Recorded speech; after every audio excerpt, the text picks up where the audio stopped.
Pada tahun 2020, aku melaksanakan tugasku sambil mengejar ketenaran dan status, menyerang serta menyingkirkan orang lain yang mengacaukan dan mengganggu pekerjaan gereja, dan aku pun diberhentikan. Aku merasa sangat negatif. Aku memikirkan betapa besarnya kejahatan yang telah kulakukan, hingga mungkin saja aku diusir, dan aku merasa tidak punya harapan untuk diselamatkan. Kemudian, para pemimpin melihat bahwa aku telah merenung dan memahami perilakuku serta jalan yang kutempuh. Jadi, mereka mengatur agar aku melaksanakan tugasku lagi. Aku sangat terkejut setelah menyadari bahwa rumah Tuhan masih memberiku kesempatan untuk melaksanakan tugasku. Air mataku pun berlinang, dan hatiku dipenuhi rasa syukur kepada Tuhan. Dalam hati, aku bertekad. Aku harus melaksanakan tugasku dengan baik untuk menebus pelanggaranku di masa lalu.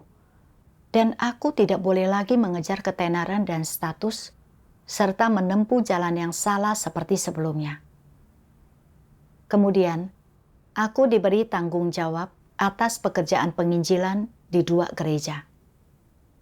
Awalnya, aku belum memahami prinsip-prinsip dalam memberitakan Injil, dan aku menghadapi banyak masalah serta kesulitan dalam pekerjaanku, yang aku sendiri tidak tahu cara mengatasinya. Jadi, aku pun berdoa dalam hati kepada Tuhan, dan setiap ada waktu, aku mengerahkan upaya untuk merenungkan segalanya dan mencari prinsip-prinsip. Dalam pertemuan, aku mendengarkan saudara-saudari berbagi pengalaman dan perolehan mereka dalam memberitakan Injil. Aku merasa iri dan berpikir bahwa sementara yang lain bisa mendapatkan bimbingan Tuhan dalam melaksanakan tugas mereka, aku berbeda karena aku adalah orang yang pernah melakukan pelanggaran serius.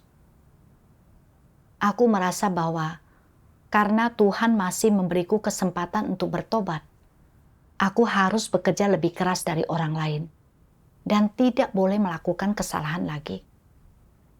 Setiap hari, aku bepergian bolak-balik antar gereja, dan bahkan ketika vertigoku kambuh, aku tetap melaksanakan tugasku tanpa beristirahat.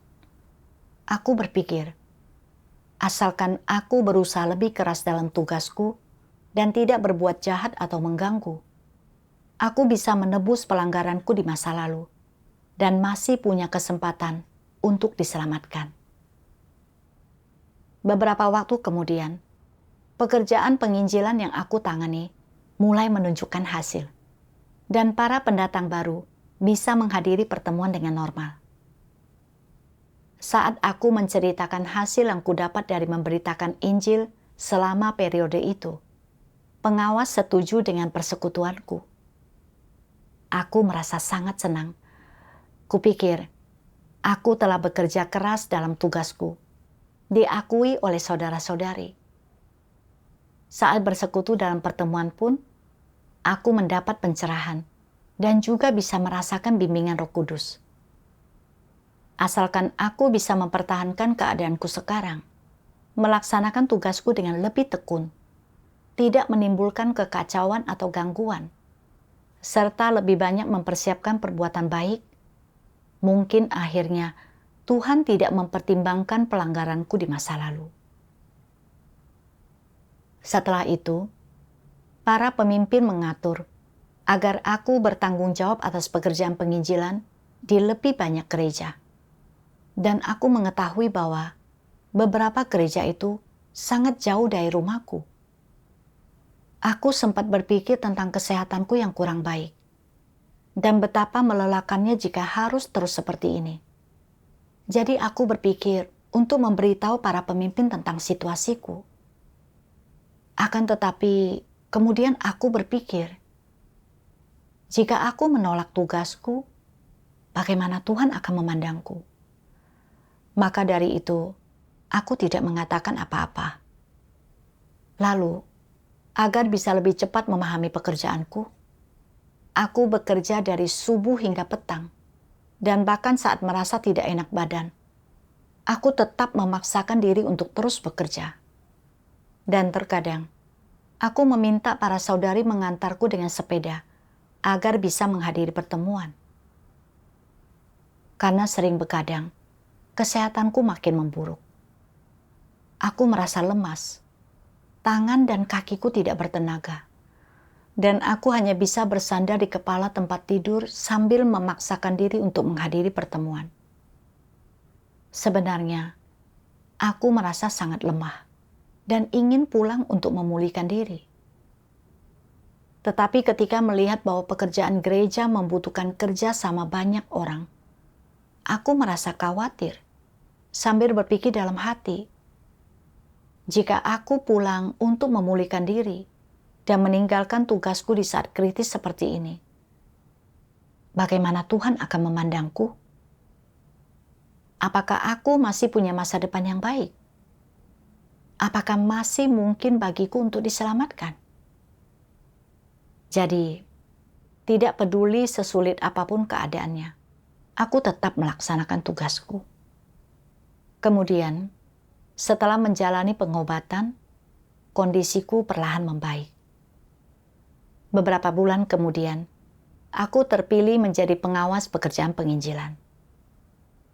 Saat menghadapi tugas ini, aku khawatir bahwa kesehatanku yang kurang baik akan membuatku tidak mampu melaksanakan tugas ini.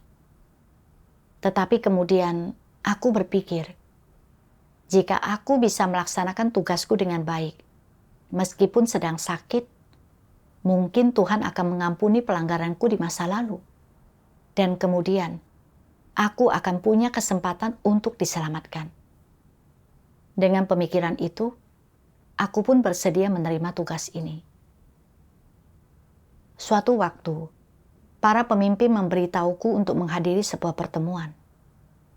Tetapi pada siang hari sebelum pertemuan itu, kondisiku tiba-tiba memburuk.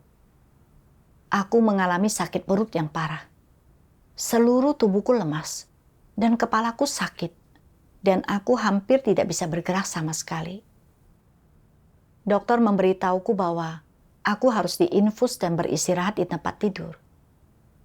Saat itu, perasaanku campur aduk, dan aku bertanya-tanya, mengapa penyakitku makin parah lagi? Tugas-tugasku sedang sangat padat sekarang. Para saudari yang bekerja denganku sibuk memberitakan Injil setiap hari. Tetapi di saat yang begitu kritis, aku justru tidak bisa melaksanakan tugasku. Apakah Tuhan menggunakan situasi ini untuk menyingkapkan dan menyingkirkanku?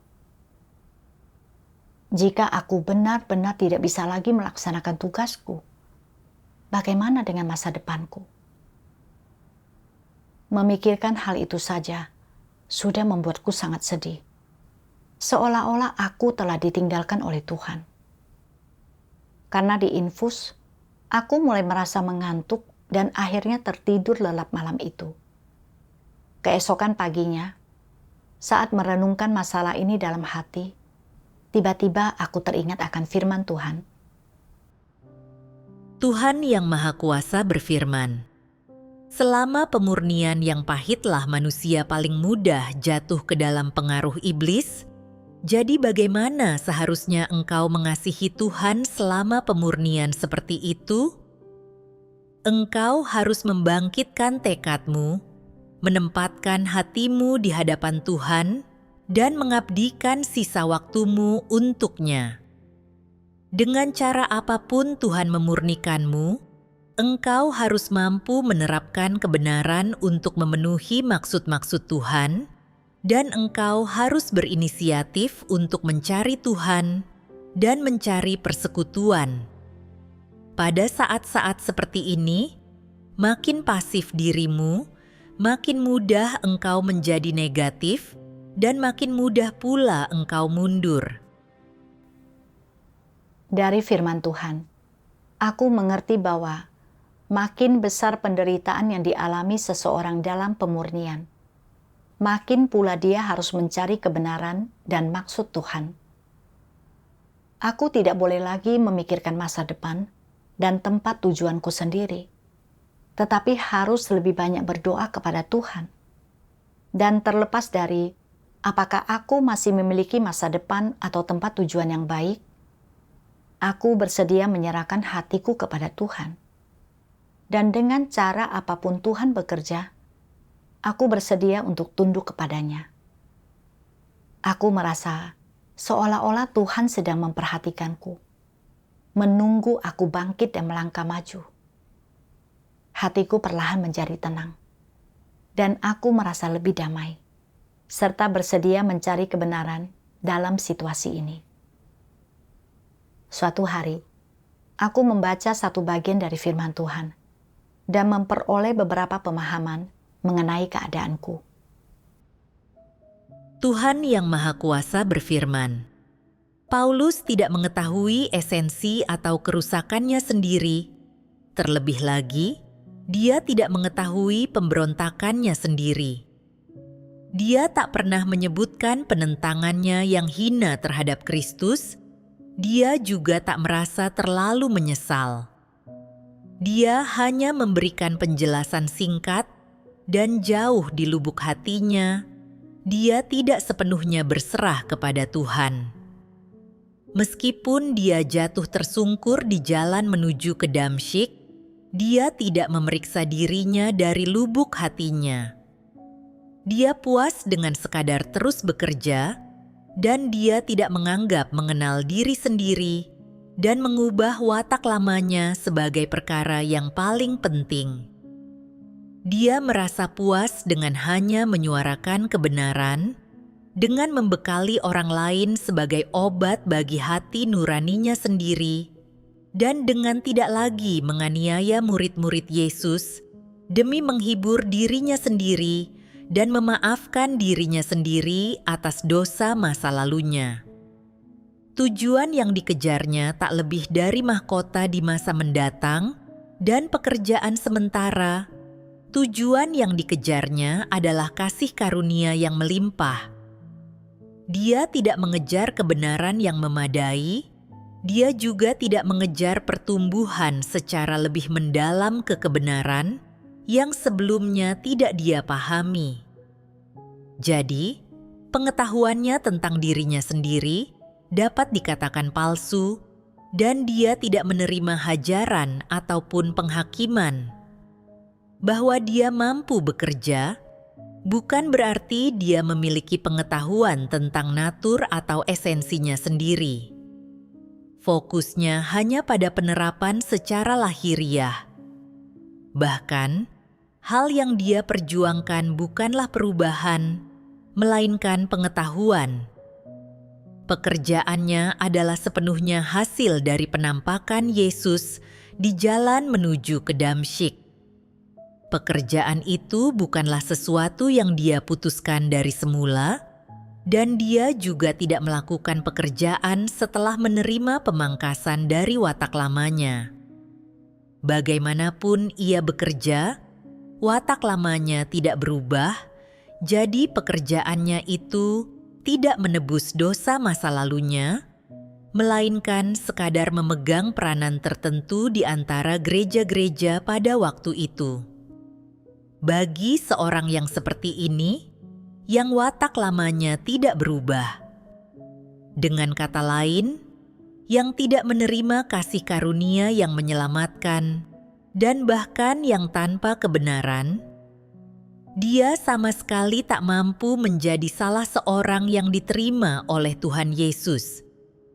Dia selalu yakin, "Aku sanggup bekerja, aku lebih baik daripada kebanyakan orang. Tak seorang pun yang memikirkan beban Tuhan seperti aku, dan tak seorang pun bertobat sedalam diriku, sebab cahaya besar itu memancar atasku, dan aku telah melihat cahaya yang besar itu, jadi pertobatanku lebih dalam daripada siapapun."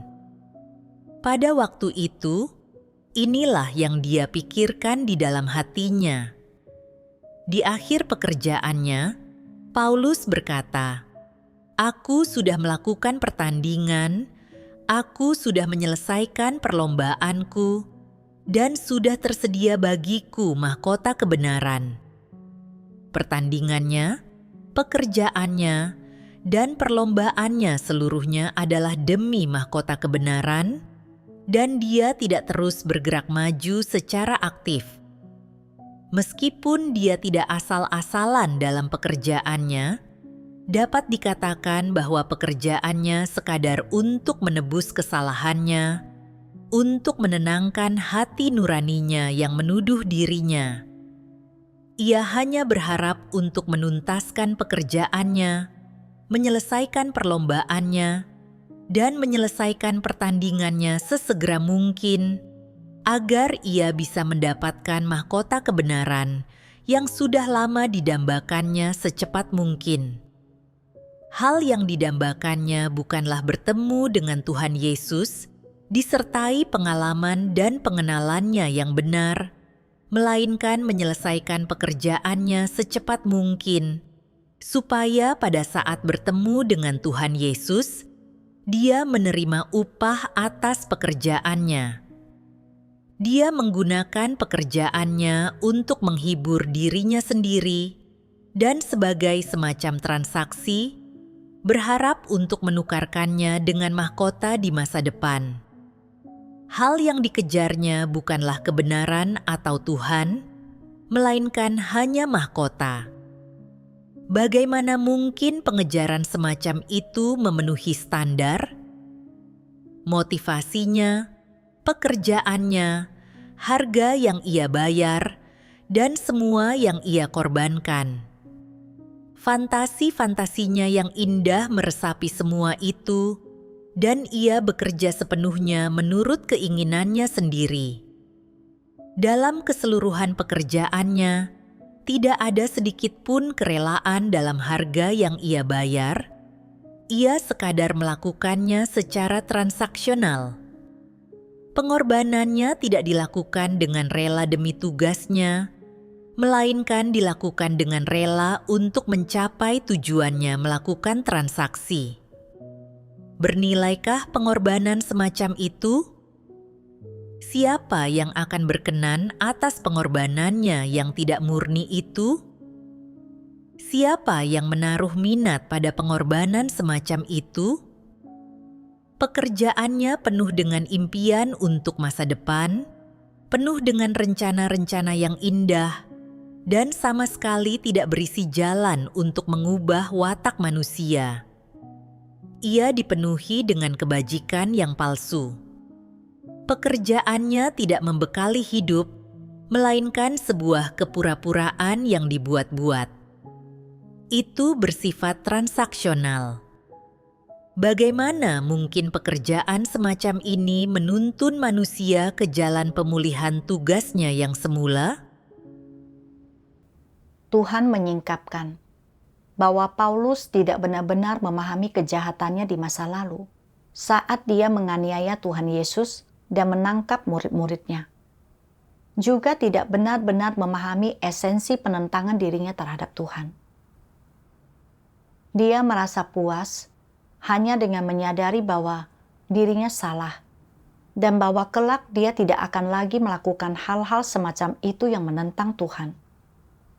Lalu, dia berusaha menebus dosa-dosanya dengan secara lahiriah berkorban, membayar harga, dan bekerja keras.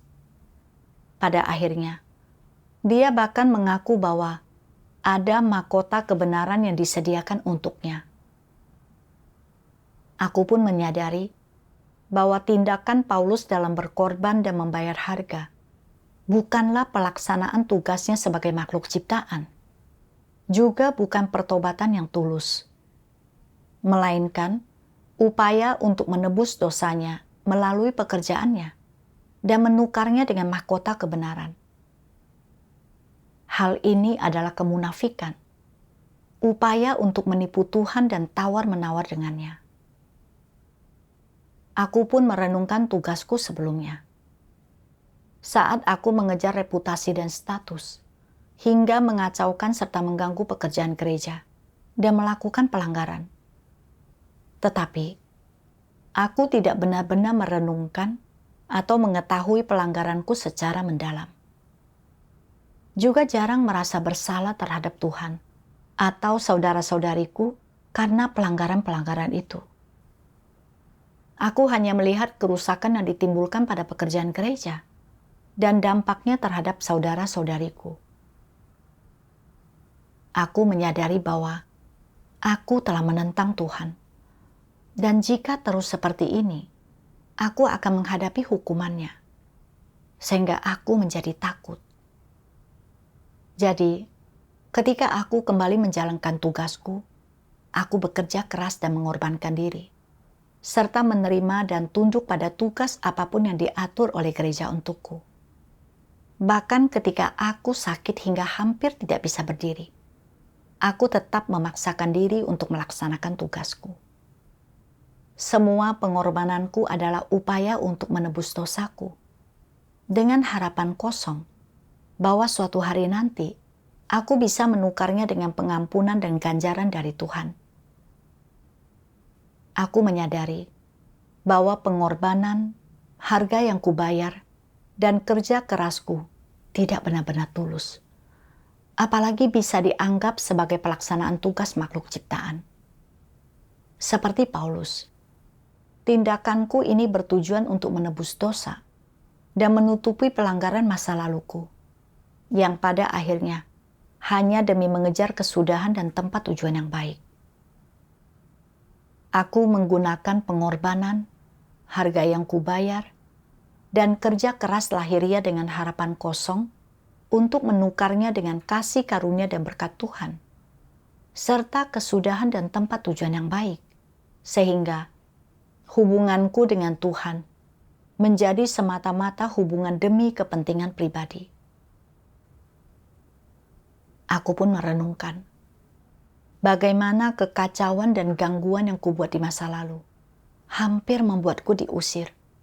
Karena sejak pertama kali percaya kepada Tuhan, yang ku kejar hanyalah ketenaran, keuntungan, dan status.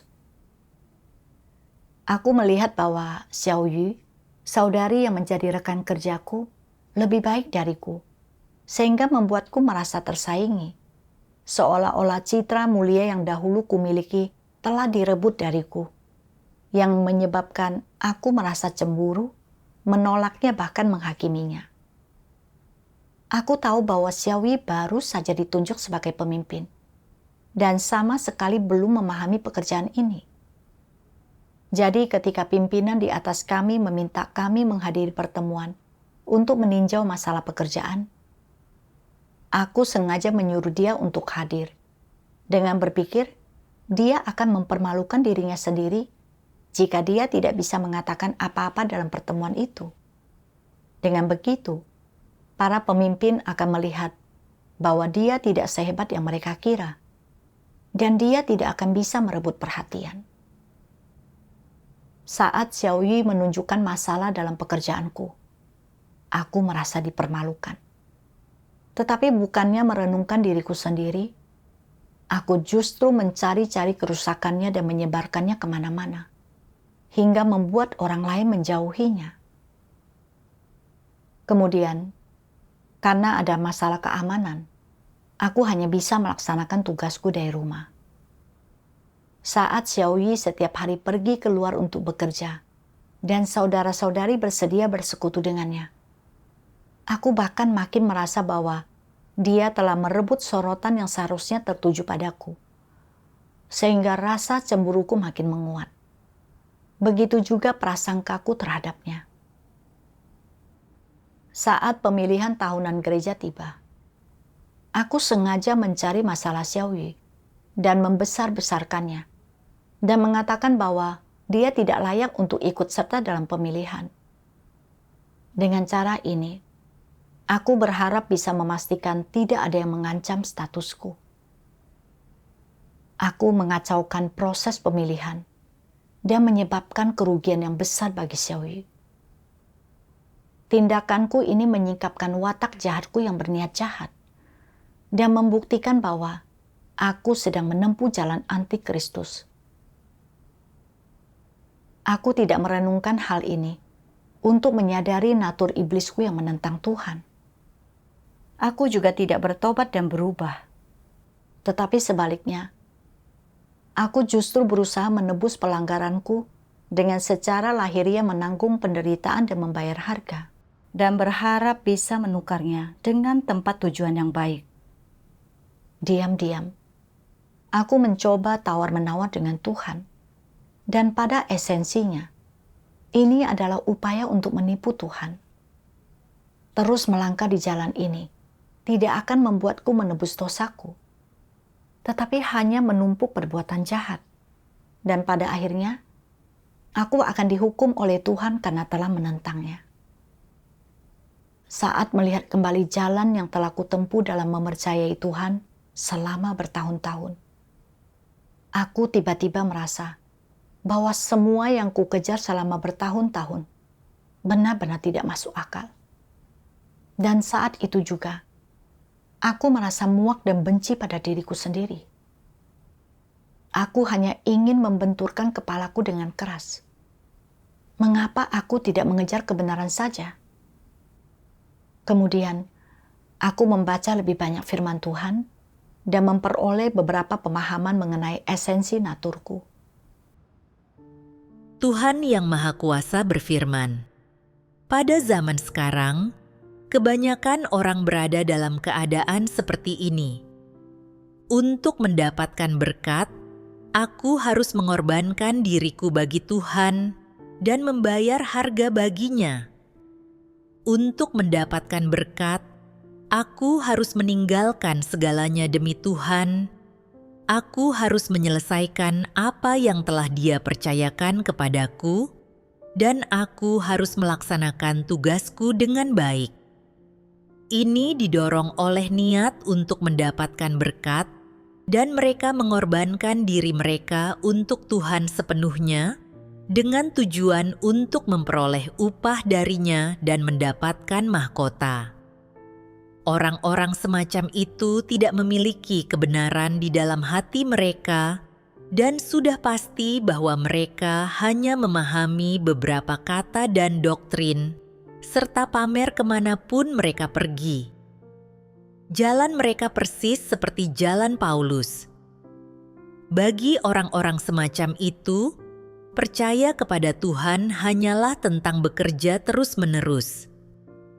Di benak mereka, seolah-olah makin banyak pekerjaan yang mereka lakukan, makin terbukti kesetiaan mereka kepada Tuhan, dan makin Dia pasti akan dipuaskan. Seolah-olah makin banyak pekerjaan yang mereka lakukan, makin mereka layak untuk dianugerahi mahkota di hadapan Tuhan, dan makin besar berkat yang akan mereka peroleh. Mereka berpikir bahwa jika mereka dapat berkhotbah, menanggung penderitaan, dan mengorbankan nyawa mereka sendiri demi Kristus, dan jika mereka dapat menyelesaikan tugas-tugas yang telah Tuhan percayakan kepada mereka, mereka akan menjadi orang-orang yang memperoleh berkat terbesar, dan mereka pasti akan dianugerahi mahkota. Inilah tepatnya yang Paulus bayangkan dan yang dikejarnya. Inilah tepatnya jalan yang ditempuhnya, dan di bawah tuntunan pemikiran seperti itulah dia bekerja untuk melayani Tuhan.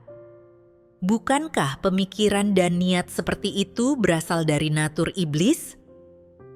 Ini sama seperti orang-orang duniawi yang yakin bahwa selama berada di bumi, mereka harus mengejar pengetahuan, dan setelah memperolehnya mereka bisa menjadi menonjol, menjadi pejabat, dan memiliki status. Mereka mengira begitu mereka memiliki status, mereka dapat mewujudkan ambisi mereka dan membawa bisnis dan rumah tangga mereka naik hingga mencapai tingkat kemakmuran tertentu. Bukankah semua orang tidak percaya menempuh jalan ini? Mereka yang dikuasai oleh natur iblis ini hanya dapat menjadi seperti Paulus dalam iman mereka. Mereka berpikir, "Aku harus meninggalkan segalanya untuk mengorbankan diriku bagi Tuhan." Aku harus mengabdi di hadapan Tuhan, dan pada akhirnya aku akan menerima upah yang besar dan mahkota yang besar. Ini adalah pemikiran yang sama dengan pemikiran orang-orang duniawi yang mengejar hal-hal duniawi. Ini persis sama dan didorong oleh natur yang sama. Ketika orang memiliki natur iblis semacam ini, di dunia, mereka akan mengejar pengetahuan, pembelajaran, status, dan berusaha untuk menonjol di antara orang banyak. Jika mereka percaya kepada Tuhan, mereka akan berusaha untuk mendapatkan mahkota yang besar dan berkat yang besar. Jika orang tidak mengejar kebenaran ketika mereka percaya kepada Tuhan, mereka pasti menempuh jalan ini. Fakta ini tidak dapat diubah oleh siapapun. Ini adalah hukum alam. Jalan yang ditempuh oleh orang-orang yang tidak mengejar kebenaran sangat bertentangan dengan jalan Petrus. Aku melihat keadaanku sebagaimana disingkapkan oleh Tuhan. Aku telah meninggalkan segalanya untuk melaksanakan tugasku demi mendapatkan berkat, menderita dan membayar harga demi berkat. Tetap melaksanakan tugasku meskipun sedang sakit, dan melakukan segala hal yang kubisa untuk melaksanakan tugasku dengan baik demi mendapatkan berkat. Aku bertindak dengan sangat taat dan patuh hanya demi mendapatkan berkat. Semua yang kulakukan didorong oleh keinginan untuk menerima berkat. Ketika aku mengganggu pekerjaan gereja dalam melaksanakan tugasku, aku percaya bahwa aku telah meninggalkan noda dan melakukan pelanggaran di hadapan Tuhan. Dan kupikir, aku akan menghadapi hukuman dari Tuhan jika tidak menebus kesalahanku. Oleh karena itu, aku tidak berani mengabaikan tugasku. Ketika mengalami vertigo saat melaksanakan tugasku, aku tetap minum obat sambil melaksanakan tugasku, karena berpikir bahwa inilah bentuk kesetiaan kepada Tuhan.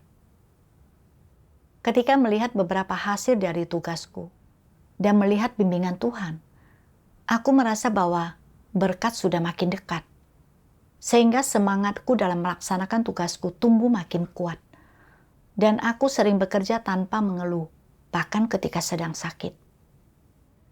Penderitaan ini menjadi modal bagiku, dan aku berpikir bahwa setelah aku mengorbankan semuanya, Tuhan seharusnya berkenan dan memberiku kasih karunia.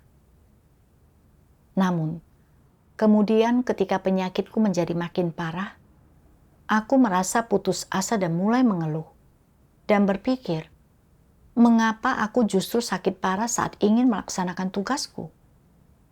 Jika aku tidak bisa melaksanakan tugas, bagaimana aku bisa diselamatkan? Pelanggaranku di masa lalu terasa seperti jurang yang dalam antara aku dan Tuhan, sehingga membuatku merasa bahwa peluangku untuk diselamatkan sangatlah kecil. Dan aku percaya bahwa satu-satunya cara untuk menebusnya adalah mengerjakan lebih banyak hal, agar bisa menutup celah itu dan mendapatkan kembali belas kasihan dari Tuhan serta diselamatkan. Pada saat itu, aku menyadari bahwa aku sama sekali tidak memahami kebenaran, juga tidak memiliki pemahaman yang benar tentang Tuhan. Aku dengan keliru percaya bahwa makin seseorang menderita saat melaksanakan tugasnya, makin dia bisa menyenangkan Tuhan. Jadi, meskipun tubuhku sudah melewati batas kemampuannya, aku tidak beristirahat. Dengan berpikir bahwa jika aku tetap bekerja meski sedang sakit, Tuhan akan melihat penderitaanku, berkenan dan memberkatiku. Padahal kenyataannya, tuntutan Tuhan terhadap manusia tidaklah tinggi. Dia hanya meminta agar manusia melaksanakan tugasnya sesuai dengan kemampuannya. Namun, seolah pikiranku dikaburkan, aku terus-menerus menerapkan sesuai dengan gagasan dan imajinasiku sendiri, sampai tubuhku benar-benar kelelahan dan melampaui batas kemampuannya. Aku masih saja mengeluh pada Tuhan karena tidak melindungiku dan melimpahkan semua kesalahan kepada Tuhan. Aku benar-benar bersikap tidak masuk akal dan menuduh Tuhan tanpa dasar. Aku juga menyadari bahwa penyakit yang kualami bukanlah cara Tuhan untuk menyingkirkanku, melainkan cerminan dari niatku yang salah dan jalanku yang salah. Tuhan menggunakan situasi ini untuk menyingkapkan kerusakan dan kekuranganku, agar aku bisa mengenali dan merenungkan diriku sendiri. Tuhan sedang menyelamatkanku. Namun, bukannya mencari kehendak Tuhan, aku malah salah paham dan mengeluh kepadanya. Aku benar-benar tidak memiliki hati nurani dan nalar. Aku merasa sangat menyesal dalam hatiku dan berseru kepada Tuhan dalam doa. Tuhan, selama setahun terakhir, Engkau telah mengatur berbagai situasi untuk membersihkan dan menyelamatkanku. Tetapi aku sama sekali tidak mencari maksud-Mu. Sebaliknya, aku hanya mengejar berkat dan bahkan salah memahami-Mu. Aku begitu egois dan hina, serta berutang banyak kepadamu. Aku bersedia bertobat dan berubah.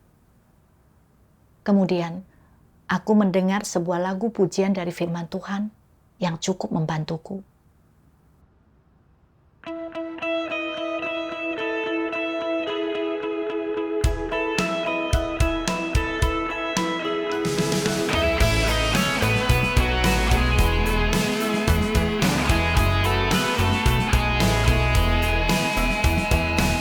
Sebagai makhluk ciptaan, manusia harus berusaha untuk mengenal Sang Pencipta dan melaksanakan tugas dengan baik sebagai makhluk ciptaan. Dan yang terpenting, berusaha untuk mengasihi Tuhan tanpa memilih hal lain sama sekali. Karena Tuhan layak menerima kasih manusia. Mereka yang mengejar untuk mengasihi Tuhan tak seharusnya mengejar keuntungan pribadi atau pengharapan pribadi. Inilah cara pengejaran yang paling benar. Jika hal yang kau kejar adalah kebenaran, jika hal yang kau terapkan adalah kebenaran, jika hal yang kau peroleh adalah perubahan pada watakmu, maka jalan yang kau tapaki adalah jalan yang benar.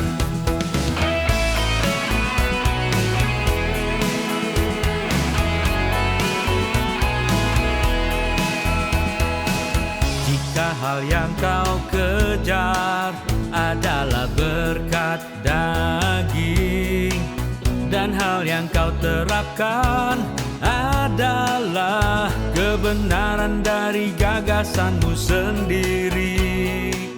Dan jika sama sekali tak ada perubahan pada watakmu dan engkau sama sekali tak tunduk kepada Tuhan yang di dalam daging, dan engkau masih hidup dalam kesamaran, maka hal yang kau kejar pasti akan membawamu ke neraka. Karena jalan yang kau tempuh adalah jalan kegagalan.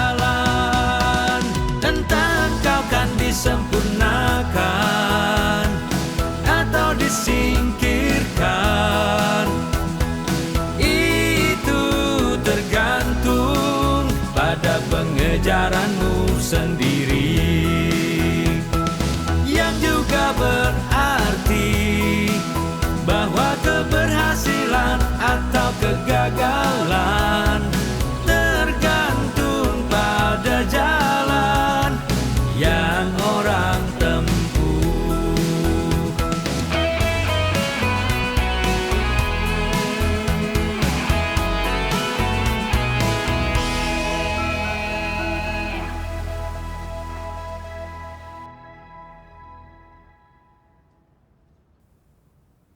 Aku mendengarkan lagu pujian itu berulang kali, dan hatiku terasa lebih terang. Aku menyadari bahwa Tuhan tidak melihat seberapa banyak pekerjaan yang dilakukan seseorang, atau seberapa besar penderitaan yang tampak. Tetapi apakah yang dikejar seseorang adalah mengasihi dan memuaskan Tuhan? Dan apakah mereka melaksanakan tugasnya sesuai dengan prinsip kebenaran? Dan apakah watak rusaknya telah berubah? Sama seperti Petrus, dia mengejar kebenaran hingga akhirnya mencapai titik di mana dia mencintai Tuhan sepenuhnya dan menaatinya sampai mati, sehingga hidupnya menjalani keserupaan yang seharusnya dengan makhluk ciptaan. Inilah yang diperkenankan Tuhan. Namun, jika seseorang terus-menerus mengejar berkat, hanya fokus bekerja dan menderita demi Tuhan, tanpa mencari kebenaran atau bertindak sesuai dengan prinsip dalam tugasnya, dan masih menuntut Tuhan, serta tawar-menawar dengannya, tanpa ada perubahan dalam watak rusaknya, itu adalah jalan menuju kegagalan. Aku juga memahami bahwa pekerjaan Tuhan hari ini adalah memulihkan hati nurani dan nalar manusia, agar manusia bisa mendengarkan firman Tuhan, menaatinya, dan menyembahnya. Inilah keserupaan yang seharusnya dimiliki oleh makhluk ciptaan.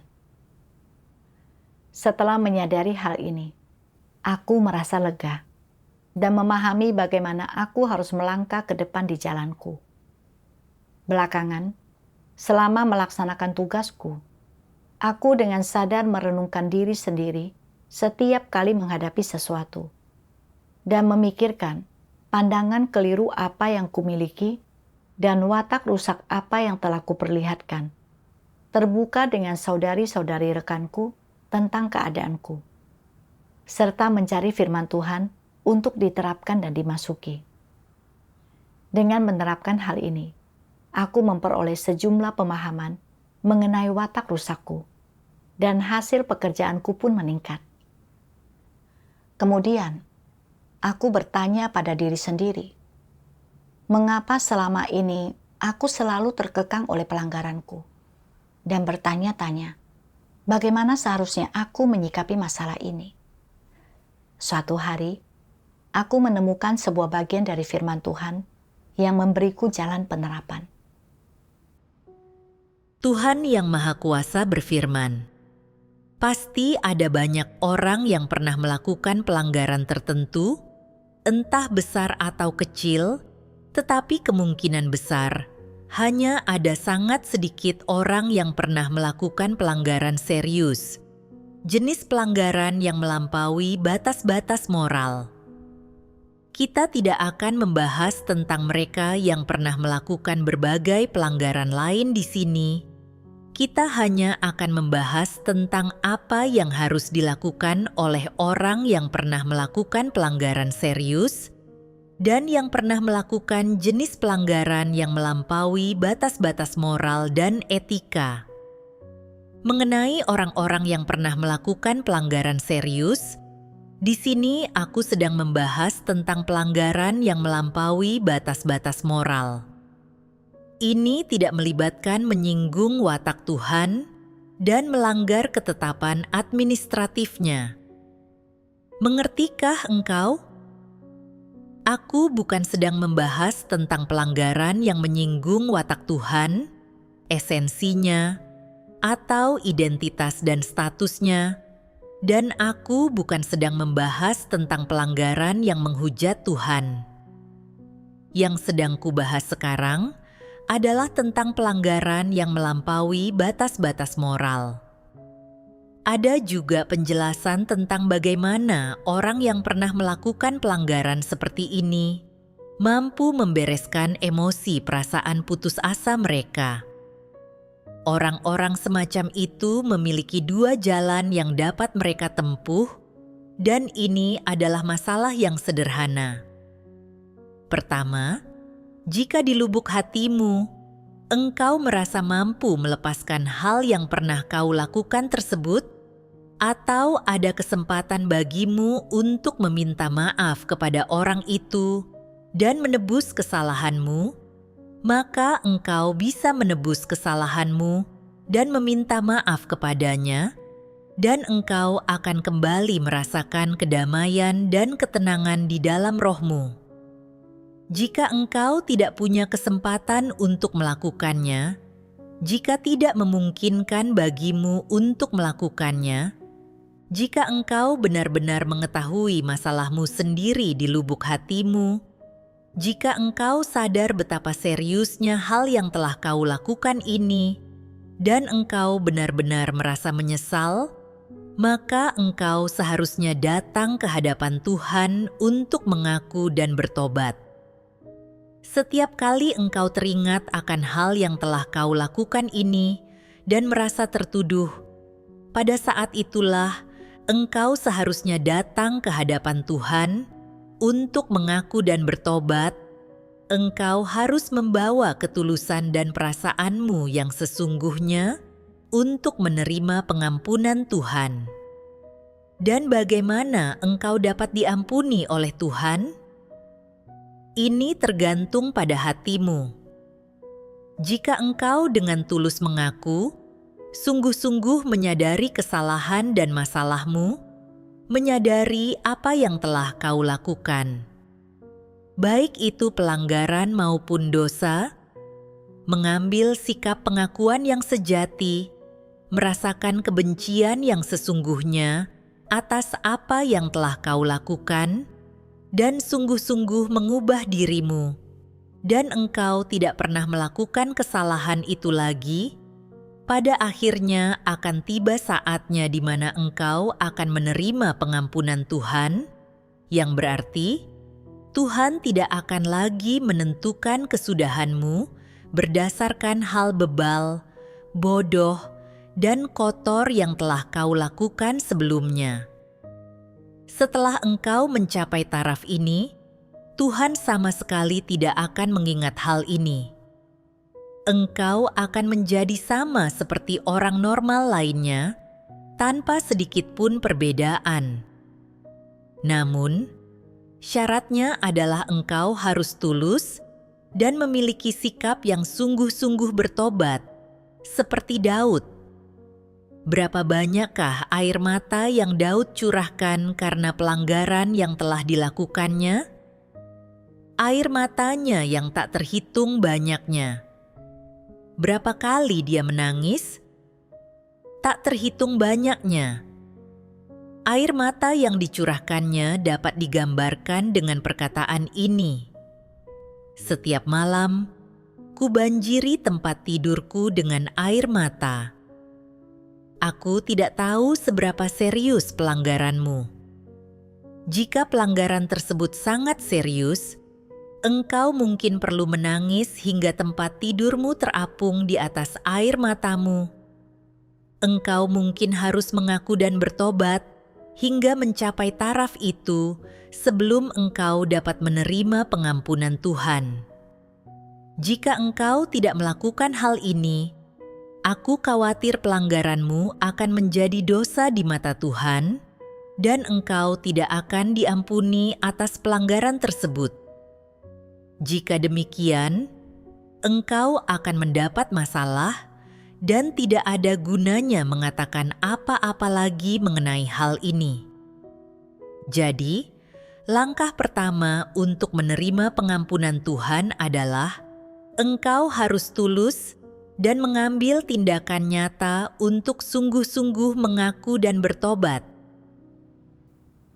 Dari firman Tuhan, aku memahami bahwa dalam menangani pelanggaranku, hal pertama yang harus kulakukan adalah menghadap ke hadirat Tuhan, mengaku kepadanya, dan merenungkan diri sendiri.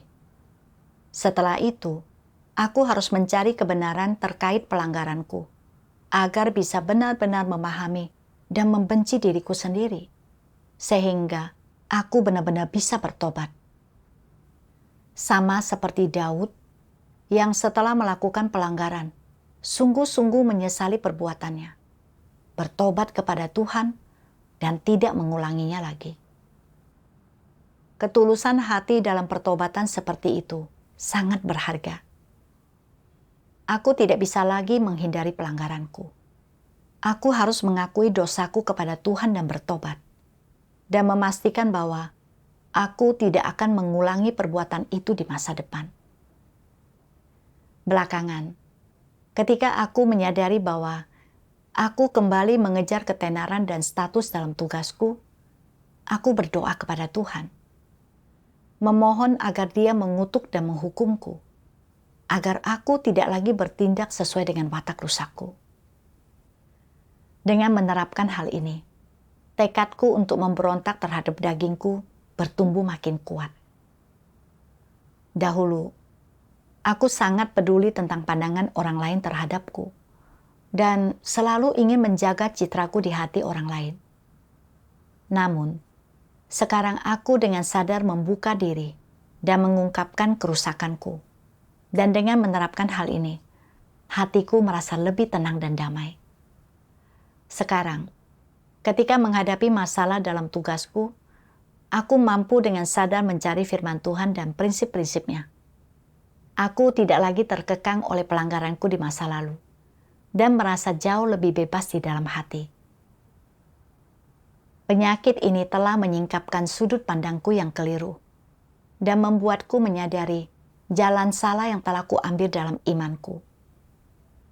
Jika bukan karena keadaan ini, aku sama sekali tidak akan memperoleh kesadaran diri dan akan terus melangkah di jalan ini, hingga akhirnya tidak mencapai apapun dan disingkirkan. Kedepannya, aku bersedia menerapkan sesuai dengan firman Tuhan dan melaksanakan tugasku sebagai makhluk ciptaan dengan baik untuk memuaskan hati Tuhan dan membalas kasih-Nya.